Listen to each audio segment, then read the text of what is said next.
बच्चों, नमस्ते। कैसे हो? शायद आप सभी ठीक है ना? पिछले क्लास में हम देखे थे एक व्यस्त मकड़ी के बारे में, है ना?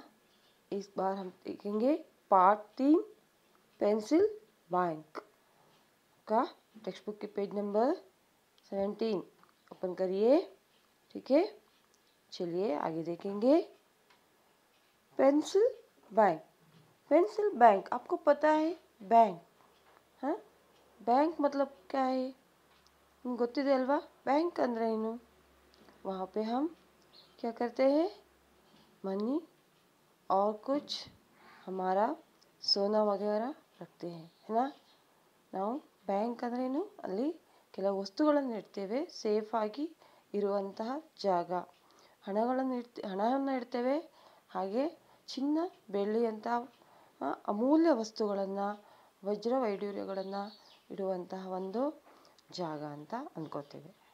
ಹಾಗೆಯೇ बैंक किसी आवश्यकता की वस्तु को हम वहाँ पे रखते हैं. ತುಂಬ ಅವಶ್ಯಕತೆ ಇರುವಂಥ ತುಂಬ ಅಮೂಲ್ಯ ವಸ್ತುಗಳನ್ನು ಇಡುವಂತಹ ಒಂದು ಸ್ಥಳವಾಗಿ ಅದನ್ನು ನೋಡ್ತೇವೆ. ನಿಮ್ಗೆ ಗೊತ್ತಿರ್ಬೋದು money bank, book bank, question bank आदि सभी बैंक होते ಅಲ್ವಾ? ಹಣವನ್ನು ಇಡುವ ಒಂದು ಸ್ಥಳವಾಗಿರ್ಬೋದು, ಬುಕ್ಕುಗಳ ಸಂಗ್ರಹ ಮಾಡುವಂಥ ಒಂದು ಬುಕ್ ಬ್ಯಾಂಕ್ ಅಂತಲೂ ಕೂಡ ಹೇಳ್ತಾರೆ. ಕೆಲವೊಂದು ಸರಿ ಗ್ರಂಥಾಲಯಗಳ ರೂಪದಲ್ಲಿ ಮನೆಗಳಲ್ಲಿ ಕೂಡ ನಾವು ಬುಕ್ ಬ್ಯಾಂಕ್ ಮಾಡ್ಬೋದು. ಹಾಗೆ ನೀವು ಕೂಡ ಹಣವನ್ನು ಅಪ್ಪ ಅಮ್ಮ ಕೊಡುವ ಹಣವನ್ನು ಏನು ಮಾಡ್ತೀರಾ?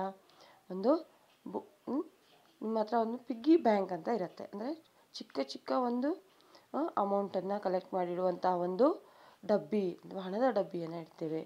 ಇದಕ್ಕೆಲ್ಲ ನಾವೇನು ಹೇಳ್ಬೋದು? ಬ್ಯಾಂಕ್ ಅಲ್ವಾ? ಬ್ಯಾಂಕ್ ಮಹತ್ವ ಯಾಕೆ ನಾವು ಬ್ಯಾಂಕ್ ಅಂತ ಅದರ ಒಂದು ಮಹತ್ವವನ್ನು ತಿಳ್ಕೊಳ್ಳೋಣ. ಬ್ಯಾಂಕ್ ಅಂದರೆ ಅಲ್ಲಿ ನಾವು ಸಂಗ್ರಹವನ್ನು ಮಾಡಿಡುವಂಥ ಸ್ಥಳವಾಗಿ ನೋಡ್ತಿರ್ತೀವಿ. ಯಾವುದೇ ವಸ್ತು ಅಥವಾ ಯಾವುದೇ ಒಂದು ಅಮೂಲ್ಯವಾದಂತಹ ಹಣ, ವಜ್ರ ವೈಡೂರ್ಯಗಳನ್ನು ಇರ್ಬೋದು. ಸೊ ಹಾಗೆಯೇ ಚಿಕ್ಕ ಮಕ್ಕಳು ನೀವು ಏನು ಮಾಡ್ತೀರಾ? ಒಂದು ಪೆನ್ಸಿಲ್ ಬ್ಯಾಂಕ್ ಅಂದರೆ ಪೆನ್ಸಿಲ್ ಬ್ಯಾಂಕ್ ಕ್ಲಾಸಲ್ಲಿ ನಾವು ನೋಡಿರ್ಬೋದು. ಚಿಕ್ಕ ಚಿಕ್ಕ ಪೆನ್ಸಿಲ್ಗಳು ಪೀಸಾಗಿ ಇದ್ದಾಗ ನೀವು ಅದನ್ನು ಏನು ಮಾಡ್ತೀರಾ? ಬಿಸಾಕ್ತೀರಾ. ಬಟ್ ಕೆಲವು ಸಾರಿ ಕೆಲವರ ಪೆನ್ಸಿಲ್ ಹಾಗೆಯೇ ಇರೇಸರ್ ಇದನ್ನೆಲ್ಲ ನಾವು ಒಂದು ಬಾಕ್ಸಲ್ಲಿ ಹಾಕಿರ್ತೀವಿ ಅಲ್ವಾ? ಎಸ್, ಹಾಗೆ ಅದನ್ನು ನಾವೇನು ಮಾಡ್ತೀವಿ? ಕೆಲವು ಸಾರಿ ಅದನ್ನು ಯಾರು ಪೆನ್ಸಿಲ್ ತಂದಿಲ್ವೋ, ಯಾರಿಗೇನು ಇಲ್ವೋ ಆವಾಗ ಯೂಸ್ ಮಾಡ್ಕೋತೀವಿ ಅಲ್ವಾ? ಹಾಗೆಯೇ ಪೆನ್ಸಿಲ್ ನಮ್ಮ ಜೀವನದ ತುಂಬ ಅವಶ್ಯಕ ವಸ್ತು. ಯಾವಾಗ ವಿದ್ಯಾರ್ಥಿ ದಶೆಯಲ್ಲಿ ನಿಮಗೆ ಪೆನ್ಸಿಲ್ನ ಅವಶ್ಯಕತೆ ತುಂಬ ಇರುತ್ತೆ ಅಲ್ವಾ? यस, आपने देखा होगा ऐसे छोटे छोटे पेंसिल आपने इस्तेमाल कर सकते हैं. ನೀವಿಂದ ಚಿಕ್ಕದಾಗಿ ಮಾಡ್ತೀರಾ ಪೆನ್ಸಿಲ್ನ, ಏನು ಮಾಡಿ ಶಾರ್ಪ್ ಮಾಡಿ ಅದನ್ನೇನು ಮಾಡ್ತೀರಾ? ನಂತರದಲ್ಲಿ ಬಿಸಾಕ್ತೀರಾ. बट यहाँ पे इस पार्ट में एक दो छोटे बच्चे क्या करते हैं? इस पेंसिल का इस्तेमाल कैसे करना है, ಹೇಗೆ ಇದನ್ನು ಯೂಸ್ ಮಾಡೋದು ಅಥವಾ ಇದನ್ನು ಬಿಸಾಕಿದ್ರೆ ಏನಾಗುತ್ತೆ ಅನ್ನೋದ್ರ ಬಗ್ಗೆ ಈ ಪಾಠದಲ್ಲಿ ತಿಳ್ಕೊಳ್ಳೋಣ. ठीक है, आगे देखिए. मेरे पन्नों में नई चीज़ें लेना सबको अच्छा लगता है, लेकिन चीज़ों को सही तरह से इस्तेमाल करना और संभाल कर रखना ज़रूरी है. आमतौर पर उपयोग कर लेने के बाद बची हुई चीज़ को हम फेंक देते हैं. ज़रा सोचें, अगर उसका कुछ और उपयोग हो सकता है तो. ನई ಚೀಸೆ ಲೇನಾ ಸಬ್ಕೋ ಅಚ್ಚಾ ಲಗ್ತಾ ಹೈ. ಹೊಸ ವಸ್ತುಗಳನ್ನು ತಗೊಳ್ಳೋದು ತುಂಬ ಖುಷಿ ಕೊಡುವಂಥ ವಿಷಯವಾಗಿರುತ್ತೆ ಅಲ್ವಾ? ದಿನ ಅಥವಾ ಡೈಲಿ ನಾವೇನು ಮಾಡ್ತೀವಿ? ಹೊಸ ಪೆನ್ಸಿಲ್ ಕೊಡಿಸು, ಇರೇಸರ್ ಕೊಡಿಸು ಅಂತ ಅಪ್ಪ ಅಮ್ಮನ ಹತ್ರ ಕೇಳ್ತಾ ಇರ್ತೀವಿ ಅಲ್ವಾ? ಎಸ್, ಲೇಕಿನ್ ಚೀज़ों को सही तरह से इस्तेमाल करना और संभाल कर रखना ज़रूरी है. ಲೇಕಿನ್ ಚೀज़ों को ಆ ವಸ್ತುಗಳನ್ನು ನೈ मतलब न्यू ಹೊಸದು, चीज़ें मतलब ए थिंग वस्तु, इस्तेमाल मतलब यूज़ उपयोग, संभाल कर रखना मतलब ಪ್ರೊಟೆಕ್ಷನ್ करना, ಜೋಪಾನ್ करना ಪಾಲನ್ करना ಕಾಪಾಡ್ಕೊಂಡು ಇಡುವಂಥದ್ದು. ಫೇಂಕ್ನ मतलब ಥ್ರೋ, ಎಸೆಯೋದು, ಬಿಸಾಕೋದು, है ना? इस तरह हम आम तौर पर उपयोग कर लेने के बाद बची हुई चीज़ों को हम फेंक देते हैं. ನಮ್ಮ ಏನು ಬಳಕೆಯನ್ನು ನಾವು ಉಪಯೋಗಿಸಿದ ನಂತರ ಕೆಲವು ವಸ್ತುಗಳನ್ನು ಬಿಸಾಕ್ಬಿಡ್ತೀವಿ ಬೇಡ ಅಂದ್ಕೊಂಡು ಅಲ್ವಾ? ಎಸ್, ಜರಾ ಸೋಚೆ, ಥಿಂಕ್ ಮಾಡಿ ಸ್ವಲ್ಪ. ಅಗರ್ ಉಸ್ಕಾ ಕುಚ್ ಔರ್ ಉಪಯೋಗ ಹೋ ಸಕ್ತಾ ಹೈ, ಅದನ್ನು ಬೇರೆ ರೀತಿಯಲ್ಲಿ ನಾವು ಉಪಯೋಗ ಮಾಡ್ಬೋದಾ ಅಥವಾ ಅದನ್ನು ಬಳಸ್ಕೋಬೋದಾ ಅಂತ. ठीक है, चलिए. ट्रिंग, स्कूल की टी की घंटी बजी. सभी बच्चे अपना अपना बस्ता लेकर तेजी से बाहर भागे. देखते ही देखते कक्षा खाली हो गई. ಸ್ಕೂಲಿನ ಬೆಲ್ ಹೇಗೆ ಹೊಡೆಯುತ್ತೆ? ಟ್ರಿಂಗ್ ಅಂತ ಅಲ್ವಾ? ನಮ್ಮ ಸ್ಕೂಲಲ್ಲೂ ಕೂಡ ನಾವು ಸ್ಕೂಲ್ ಬೆಲ್ನ ನೋಡಿದ್ದೀವಿ ಅಥವಾ ಗಂಟೆಯನ್ನು ಬಾರಿಸೋದನ್ನು ನೋಡಿದ್ದೀವಿ. ಬಟ್ ಸ್ಕೂಲ್ ಕಿ ಗಂಟಿ ಬಜಿ, ಸ್ಕೂಲ್ ಕಿ ಚುಟ್ಟಿ ಕಿ ಗಂಟಿ ಅಂದರೆ ಮನೆಗೆ ಹೋಗುವಂತಹ ಸಮಯವಾಗುತ್ತೆ. ಆವಾಗ ಸ್ಕೂಲಲ್ಲಿ ಗಂಟಿ ಮತ್ಲಬ್ ಬೆಲ್ ಬಜ್ ಗಯಿ. ಸಭಿ ಬಚ್ಚೆ ಅಪ್ನಾ ಅಪ್ನಾ ಬಸ್ತಾ ಲೇಕರ್ ತೇಜಿ ಸೆ ಬಾಹರ್ ಭಾಗೆ. बस्ता मतलब बैग, बस्ता मतलब स्कूल बैग, कक्षा मतलब क्लास तरगति, है ना. स्कूल की छुट्टी की घंटी बजी थी. अपने अपने बस्ता बैग लेकर सभी बच्चे तेजी से बाहर भागे. ಸ್ಕೂಲ್ನ ಬೆಲ್ ಆಗಿದ ತಕ್ಷಣ ಎಲ್ಲ ಮಕ್ಕಳು ತಮ್ಮ ತಮ್ಮ ಬ್ಯಾಗನ್ನು ತೆಗೆದುಕೊಂಡು ಸ್ಕೂಲಿಂದ ಆಚೆ ಹೋಗ್ತಾರೆ. देखते ही देखते कक्षा खाली हो गई. ನೋಡ್ತಾ ಇದ್ದಾಗೆ ಕಕ್ಷಾ ಕ್ಯಾ हो गया, ಖಾಲಿ हो गया. ಕ್ಲಾಸ್ ರೂಮಲ್ಲಿರೋ ಎಲ್ಲ ಮಕ್ಕಳು ಮನೆಗೆ ಹೊರಡ್ತಾರೆ. मुदित और विदिता कक्षा में ही थे. माँ ऑफिस से लौटते समय उन्हें ले आती थी. मुदित और विदिता ये दोनों थे. विदिता ये दोनों अपने कक्षा में थे. ಕೆಲವು ಮಕ್ಕಳು ಸ್ಕೂಲಿನ ಬೆಲ್ ಆದ್ರೂ ಮನೆಗೆ ಹೋಗಿರಲ್ಲ, ಯಾಕೆಂದರೆ ಅವ್ರ ಅಪ್ಪ ಅಥವಾ ಅಮ್ಮ ಬರೋದು ಸ್ವಲ್ಪ ಲೇಟ್ ಆಗುತ್ತೆ ಅವ್ರನ್ನ ಕರ್ಕೊಂಡು ಹೋಗ್ಲಿಕ್ಕೆ ಅಲ್ವಾ. जैसे उसके दोनों को माँ ऑफिस ले लौटते समय उन्हें ले जाती थी. ऑफिस से आने वक्त, ऑफिस से उसकी मम्मी ऑफिस में काम करती थी, उसे लेकर जाती थी. और अम्मा ಬಂದು ಆಫೀಸಿಂದ ಹೋಗಬೇಕಾದ್ರೆ ಕರ್ಕೊಂಡು ಹೋಗ್ತಾ ಇರ್ತಾರೆ. ಸೊ ये दोनों अपने कक्षा में रहते थे. क्लास ರೂಮಲ್ಲೇ ಇರ್ತಾರೆ ಅಥವಾ ಸ್ಕೂಲಲ್ಲೇ ಇರ್ತಾರೆ. ले आती थी और रोज की तरह मुदित और विदिता नीचे गिरी हुई और मेज पर छुटी हुई पेंसिलें इकट्ठे करने लगे. घर को सभी जाने के बाद ಎಲ್ಲರೂ ಮನೆಗೆ ಹೋಗಿದ ನಂತರ स्कूल में ये दोनों रहते थे. वो क्या करते थे? नीचे गिरी हुई, नीचे मतलब डाउन, ಗಿರಿ ಹುಯಿ ಮತ್ಲಬ್ ಫೆಲ್ ಡೌನ್. ಕೆಳಗಡೆ ಬಿದ್ದಿರುವಂತಹ ಕೆಲವೊಂದು ಏನನ್ನು ಪೆನ್ಸಿಲ್ ಪೀಸ್ಗಳನ್ನು ಅಥವಾ ಕೆಲವೊಂದು ವಸ್ತುಗಳನ್ನು ಇಕಟ್ಟೆ ಅಂದರೆ ಎಲ್ಲನೂ ಕಲೆಕ್ಟ್ ಮಾಡ್ತಾ ಇರ್ತಾರೆ. ಇಕಟ್ಟೆ ಕರ್ನಾ ಮತ್ಲಬ್ ಕಲೆಕ್ಟ್ ಕರ್ನಾ, ಇಕಟ್ಟೆ ಮತ್ಲಬ್ ಕಲೆಕ್ಟ್, ಒಟ್ಟುಗೂಡಿಸ್ತಾ ಇರ್ತಾರೆ. और सोचे और बताओ, कक्षा में गिरी पेंसिलें किसी की होगी ಯಾರದಾಗಿರುತ್ತೆ ಕ್ಲಾಸಲ್ಲಿ ಬಿದ್ದಿರೋದು? मुदित और विदिता पेंसिल क्यों इकट्ठे कर रहे होंगे? ಅವ್ರು ಯಾಕೆ ಅದನ್ನು ಅಲ್ಲಿ ಕಲೆಕ್ಟ್ ಮಾಡ್ತಾ ಇರ್ತಾರೆ? ಇದ್ರ ಬಗ್ಗೆ ನೀವೇನು ಮಾಡಬೇಕು? ಡಿಸ್ಕಸ್ ಮಾಡಬೇಕು.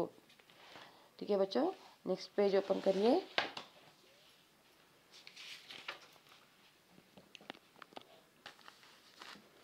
तभी वहाँ किसी की सीसीकियों की आवाज़ सुनाई दी. तभी वहाँ उस वक्त क्या हो गया? एक सीसीकियों की आवाज़ सुनाई दी. यहाँ पे कुछ गिरा हुआ था. सीसीकी मतलब पेंसिल और लेड. आपको पता है पेंसिल में जो कुछ लेड होता है ना, हाँ, उसे सीस कहते हैं. हाँ, आवाज़ मतलब साउंड, ध्वनि. नज़र मतलब निशान, साइट. तभी वह किसी की ಸಿಸಿಕಿಯೋಂ ಕಿ ಆವಾಜ್ ಸುನಾಯಿ ದಿ. ಯಾರೋ ಒಂದು ನರಳಾಡ್ತಾ ಇರುವಂಥ ಒಂದು ಏನು ಕೇಳುತ್ತೆ? ಧ್ವನಿ ಕೇಳುತ್ತೆ. ಆವಾಜ್ ಮತ್ಲಬ್ ಕ್ಯಾ ಹೈ? ಧ್ವನಿ यानी साउंड.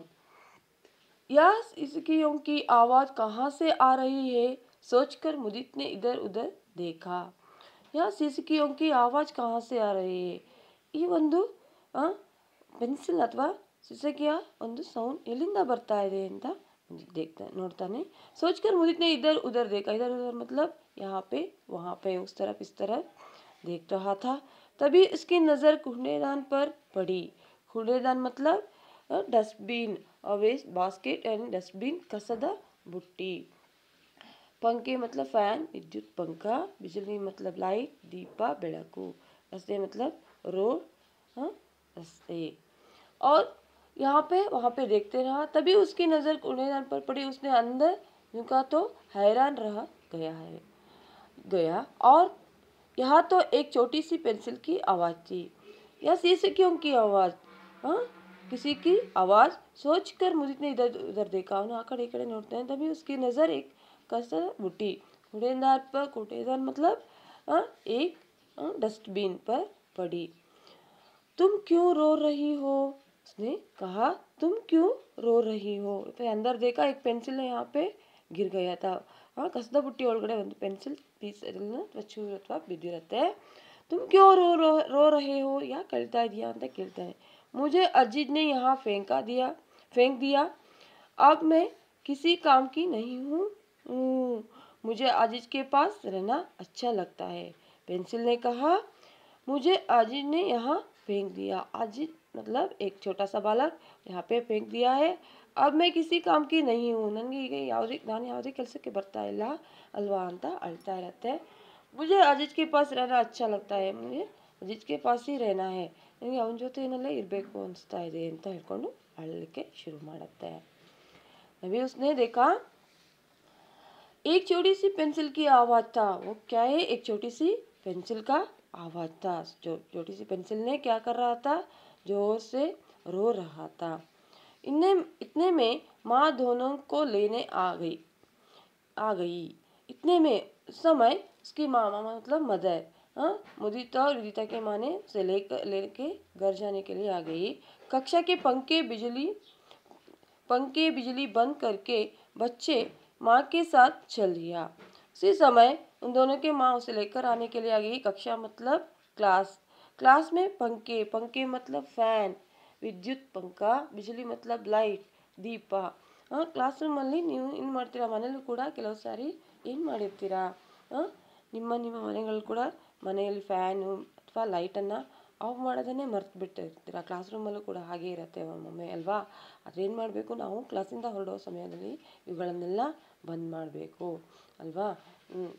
ನಮ್ಮ ಕ್ಲಾಸ್ ರೂಮನ್ನು ಮನೆಯನ್ನು ನಾವು ನೀಟಾಗಿ ಇಟ್ಕೋಬೇಕು. ಹಾಗೆಯೇ ವಿದ್ಯುತ್ತನ್ನು ಉಳಿಸುವಂತಹ ಸೇವ್ ಮಾಡುವಂತಹ ಒಂದು ನಾವು ಬಳಸದೇ ಇರುವಾಗ ಅದನ್ನು ಆಫ್ ಮಾಡುವಂತಹ ಒಂದು ವಿಧಾನವನ್ನು ಕಂಡುಕೋಬೇಕು ಅಲ್ವಾ ಮಕ್ಕಳೇ? ಎಸ್. ಬಂದ್ ಕರ್ಕೆ ಬಚ್ಚೆ ಮಾಕೆ ಸಾಥ್ ಚಲ್ ದಿಯಾ. ಅಮ್ಮನ ಜೊತೆಲಿ ಅವಳನ್ನು ಆಫ್ ಮಾಡಿ ಹೊರಡ್ತಾರೆ. रास्ते में मुझे छोटी पेंसिल के बारे में माँ को बताने लगा. रास्ते में ಹೋಗ್ತಾ ಇರುವಾಗ ಅಮ್ಮನ ಹತ್ರ पेंसिल के बारे में बात करना शुरू कर दिया. विदिता ने भी बताया कि उनके बहुत से साथी पेंसिल छोटी हो जाने पर फेंक देते थे. विदिता ने बताया ಅವಳು ಕೂಡ ಹೇಳ್ತಾಳೆ ಅವರ ಅಮ್ಮನ ಹತ್ರ ಕೆ ಬಹುತ್ ಸೆ ಸಾಥಿ ಮತ್ಲಬ್ ಸಹಪಾಠಿ ಅವರ ಜೊತೆಗಾರರು ಕೂಡ ಏನು ಮಾಡ್ತಾರೆ? ಕೆಲವು ಪೆನ್ಸಿಲ್ ಚಿಕ್ಕದಾಗಿದ ತಕ್ಷಣ ಬಿಸಾಕಿ ಬಿಡ್ತಾರೆ. ಹಾಗೆ ಅದನ್ನು ಯೂಸ್ ಮಾಡಲ್ಲ. ಇತ್ನಿ ಸಾರಿ ಪೆನ್ಸಿಲೇं इकट्ठे हो गई है हमारी कक्षा में क्या करे? विदिता ने पूछा. ಅವ್ರೇನು ಮಾಡ್ತಿದ್ರು? ಆಮೇಲೆ ಎಲ್ಲವನ್ನು ಕಲೆಕ್ಟ್ ಮಾಡ್ತಿದ್ರಲ್ವಾ? बहुत सारे पेंसिल इकट्ठे हो गए. इकट्ठा मतलब कलेक्ट हो गया है. उससे हमें क्या करना है? उसने अपनी माँ से पूछा. माँ ने समझाया अपनी कक्षा में एक पेंसिल बैंक बना लो. जिस दिन कोई बच्चा किसी कारणवश पेंसिल बॉक्स न लाए तो बैंक से पेंसिल उधार ले लेते, फिर वापस जमा कर दे. उसकी माँ ने एक समझाया और माँ ने एक आइडिया दे दिया. क्या है? अपनी कक्षा में एक पेंसिल बैंक बना दो. अपनी कक्षा में एक पेंसिल का रखने का बैंक मतलब एक बॉक्स में पूरा क्या करो? इकट्ठे करो. ನಿಮ್ಮ ಕ್ಲಾಸಲ್ಲಿ ಏನು ಮಾಡಿ? ಒಂದು ಪೆನ್ಸಿಲ್ ಬಾಕ್ಸ್ ಬ್ಯಾಂಕನ್ನು ಓಪನ್ ಮಾಡಿ ಅದನ್ನೇನು ಮಾಡಿ ಎಲ್ಲ ಸಿಕ್ಕಿರೋ ಪೆನ್ಸಿಲ್ಗಳನ್ನು ಅಥವಾ ಇರೇಸರನ್ನು ಏನು ಸಿಗುತ್ತೆ ಅದನ್ನೆಲ್ಲ ಹಾಕಿಟ್ಕೊಂಬಿಡಿ. जिस दिन कोई बच्चा किसी कारणवश पेंसिल बॉक्स न लाए. ಯಾರಾದರೂ ಮಕ್ಕಳು ಪೆನ್ಸಿಲನ್ನು ಯಾವತ್ತಾದರೂ ತಂದಿಲ್ಲ ಅಂದರೆ ಅದನ್ನು ನೀವು ಯೂಸ್ ಮಾಡ್ಕೊಳ್ಳಿ. तो बैंक से पेंसिल उधार ले सकते हैं.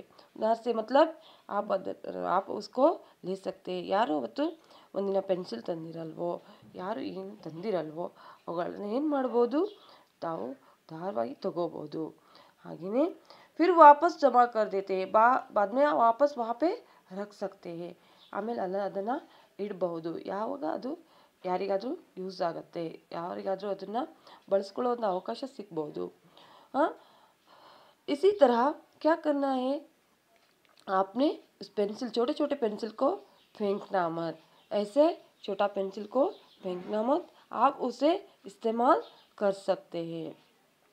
ठीक है बच्चों, आप भी ऐसे कर सकते हैं। घर जाते समय क्या कक्षा के पंखे बिजली बंद करना आवश्यक होता है, इसके बारे में आपने आपके मम्मी और पापा से क्या करना है, डिस्कस करना है.